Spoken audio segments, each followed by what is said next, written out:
नमस्कार, मैं हूं मुकेश राव और आप देख रहे हैं एसआरबी न्यूज़। एसआरबी न्यूज़ के इस खास प्रोग्राम में आपका स्वागत है। एक तरफ जहां देश में कोरोना की महामारी को लेकर हर तरफ भय का माहौल बना हुआ है, जहां अस्पतालों में बेड्स नहीं मिल रहे हैं, ऑक्सीजन नहीं मिल रही है, ज़रूरी दवाओं की भी काफ़ी किल्लतें हैं। किसी व्यक्ति को आवश्यकता होने पर बहुत जद्दोजहद करने के बाद लोगों को ऑक्सीजन, बेड और दवा मिल पा रहा है। इस समय देश में कोरोना लेकर बहुत ही भयावह स्थिति है। केंद्र की मोदी सरकार और हर प्रदेश की सरकार लगातार कोरोना वायरस के प्रकोप को कम करने में लगी हुई है। सुप्रीम कोर्ट भी लगातार कोरोना वायरस के संक्रमण पर अपनी नज़र बनाए हुए हैं। बार बार सुप्रीम कोर्ट द्वारा केंद्र सरकार और प्रदेश की सरकारों को ऑक्सीजन और दवाएं उपलब्ध कराने के लिए निर्देशित किया जा रहा है। इसी बीच केंद्र सरकार ने सभी राज्यों को जारी किए गए निर्देश में कहा है कि दूसरे शहर और दूसरे राज्य के मरीजों को भी भर्ती करना होगा और अस्पताल में भर्ती होने के लिए कोरोना वायरस की रिपोर्ट की ज़रूरत नहीं है। इसके साथ ही एक और राहत भरी खबर हम सबके लिए है, जिसमें DRDO ने एक दवा 2DG के नाम से बनाई है और DRDO का दावा है कि इस दवा से कोरोना वायरस के मरीज जल्दी ठीक होंगे और उसके साथ ही मरीजों की ऑक्सीजन पर निर्भरता भी कम होगी।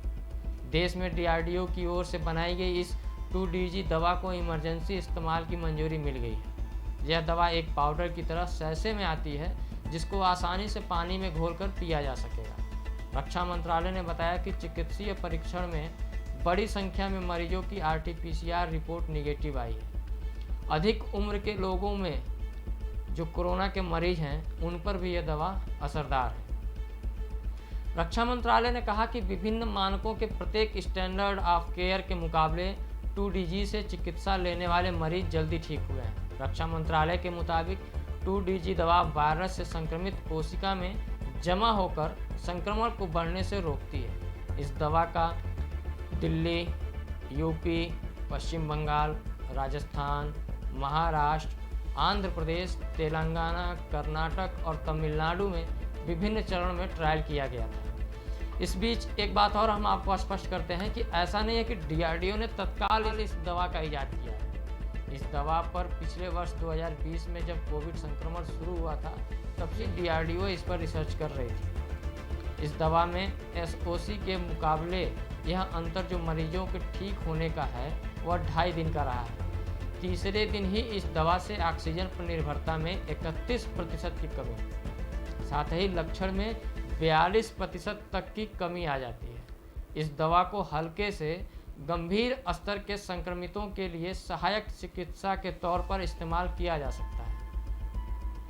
DRDO के institute of nuclear medicine and allied sciences ने 2-डीऑक्सी-डी-ग्लूकोज को हैदराबाद में डॉक्टर रेड्डी फार्मा कंपनी के साथ मिलकर विकसित किया है। ड्रग रेगुलेटर ने मध्यम और गंभीर लक्षण वाले मरीजों पर इस दवा को इस्तेमाल की मंजूरी दी है।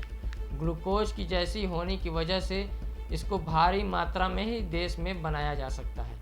तो कुल मिलाकर कहा जा सकता है कि इस समय जो भय का माहौल कोरोना संक्रमण को लेकर है, जो इस समय हमारे देश में, हमारे प्रदेश में, हमारे शहर में जो भय का माहौल बना हुआ है, कोरोना वायरस को लेकर जितनी दिक्कतों का सामना करना पड़ रहा है, उसी बीच यह रात भरी खबर आई है कि भारत में DRDO ने कोरोना की दवा बना ली है। तो ऐसे ही तमाम अपडेट्स के लिए हमारे साथ बने रहें और देखते रहें SRB न्यूज़। फिलहाल इस कार्यक्रम में अभी तक के लिए इतना ही। मुझे दीजिए इजाज़त। नमस्कार।